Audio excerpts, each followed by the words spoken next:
Dans le domaine religieux, je crois et je fais ce que saint Louis croyait et faisait. Nous avons vécu avec Vatican II une révolution dans la Sainte Église où l'on a vu des changements en tout. Ils n'ont pas changé pour changer, ils ont changé pour détruire. Le passé ne posait aucun problème. Seules les nouveautés en posent.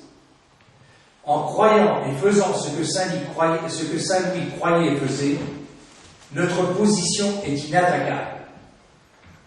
Notre reine de France, la très sainte Vierge Marie à la Salette, nous a parlé d'une éclipse. Une éclipse oblige un astre d'en cacher un autre. Si l'Église est éclipsée, l'astre qui l'éclipse ne peut être la Sainte Église. Et j'ai écrit une brochure donc, qui s'appelle l'Église éclipsée. L'Église est éclipsée pour expliquer comment fonctionne une éclipse et pour comprendre la situation dans laquelle nous sommes. La première grande chose qui est à souligner avec la religion donc, de Vatican II, qui s'appelle elle-même la religion conciliaire, c'est qu'ils ont inversé intégralement la grille ami-ennemi. La grille ami-ennemi de saint Louis est très précise. Elle est la même de toute l'histoire de l'Église. Et depuis Vatican II, nos ennemis sont devenus leurs amis, et nous, qui sommes attachés à l'Église de toujours, nous sommes devenus les pires ennemis. Rien que cela devrait nous permettre de tout comprendre et de faire le bon choix. Car l'éclipse se termine toujours. Attendons la fin de l'Église et alors les choses reviendront en ordre. Pour ceux qui veulent en savoir plus, allez sur mon site, Les Amis du Christ au roi France. J'ai pas voulu, donc, dans cette conférence, aller plus loin que ça. Sur le site, il y a tout ce qu'il faut pour comprendre. Français, réveillez-vous. En 1890, un grand penseur, le révérend Père Aubry, concluait ses réflexions. Il venait d'être nommé évêque en Chine. Il est mort donc juste le même jour que le document Ronald. Voilà, bien. Mais il a écrit 30 000 pages que son frère donc a récupéré et le Père Aubry a fait donc une énorme réflexion. Bon, il a été la deuxième année du séminaire donc, français à Rome. Il a eu comme professeur donc, le cardinal Franzelin, le théologien de Pinoff, qui a quand même une grande référence. Il était l'élève préféré du cardinal Franzelin et il a eu 2 doctorats d'État, 2 doctorats de philosophie, dont un avec des louanges qui n'ont jamais été données à aucun autre élève de toute l'histoire du séminaire français à Rome. Bon, c'est un homme éminent. Il a écrit une trentaine de livres, j'ai récupéré tout. Non, pardon, je dis une bêtise, je comprends un peu. Il a écrit donc une douzaine de livres, peut-être un peu plus même. Bon, qu'on a tout réédité, que j'ai tout retrouvé, tout réédité, en particulier sa biographie qui est extraordinaire, sa correspondance qui est extraordinaire, qui elle n'a pas été rééditée, 3 volumes de 600 pages, que j'ai tout lu naturellement, parce que c'est l'homme donc qui a écrit une énorme réflexion sur les études ecclésiastiques. Et j'ai un document dans lequel Saint Pie X dit qu'il faut en revenir au frère Aubry pour la réforme des études ecclésiastiques. Bon. Eh bien, voilà un des derniers textes du Père Aubry, qui donc, quand il est sorti de Rome, a été nommé directeur de séminaire à Beauvais, de son diocèse, et il s'est rendu compte que c'était impossible de travailler. Parce que donc les prêtres étaient encore gallicans, les Français n'avaient pas compris la Révolution française, il part donc comme missionnaire en Chine. Son aventure est extraordinaire, je fais une conférence là-dessus, mais qui est passionnante, quoi. Dans un pays où jamais le nom de Dieu n'avait été connu. Quand il est arrivé, quoi, les chiens lui mordaient les mollets. Quand il convertissait, les femmes étaient laides. Quand il convertissait, il a converti 2000 personnes en 3 ans.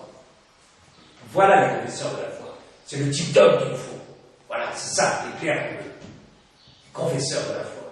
Capables d'aller jusqu'au bout du monde, en mangeant des nourritures impossibles, etc. Et simplement, donc, avec la foi, la croix, la prière, etc., donc, convertir des gens barbares. Les femmes changeaient de tête. Dans les jardins, des fleurs apparaissaient et les chiens venaient les lécher dans les mains. Quand il était donc chez les convertis. Et donc, on voyait même la nature se convertir à l'arrivée des missionnaires. Et cet élan missionnaire qui est gigantesque, oui, mais je vais en parler un peu, c'est vrai, hein, donc, qui est le rôle de la France. La France a représenté à peu près 90% des missionnaires du XIXe siècle. Et l'épiscopat missionnaire français d'hommes extraordinaires, quand on compare cet épiscopat avec l'épiscopat donc officiel en France, magouillé avec bien sûr le gouvernement, hein, où donc Rome présentait un saint, le gouvernement présentait un très mauvais, puis on se mettait d'accord sur quelqu'un de médiocre.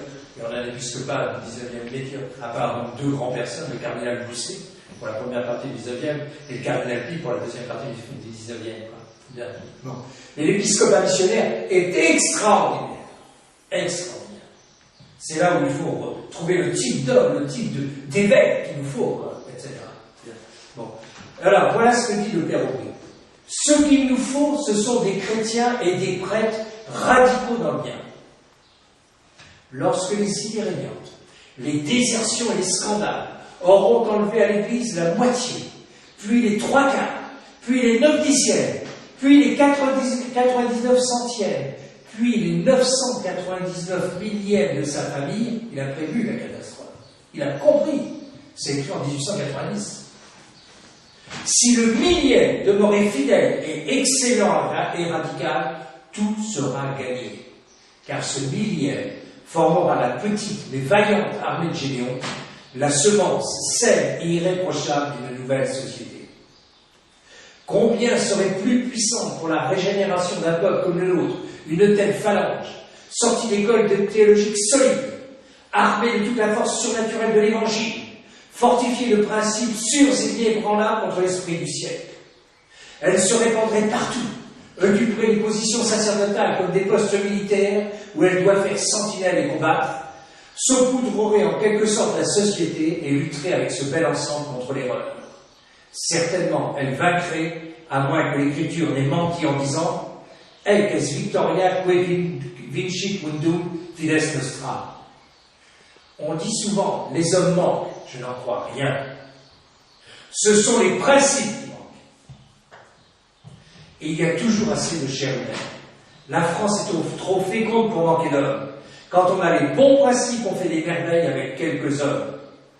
Notre Seigneur a précisément voulu, par le choix des apôtres, prouver que la pauvreté d'hommes n'est pas un obstacle, mais une ressource souvent toujours même, moyennant des principes.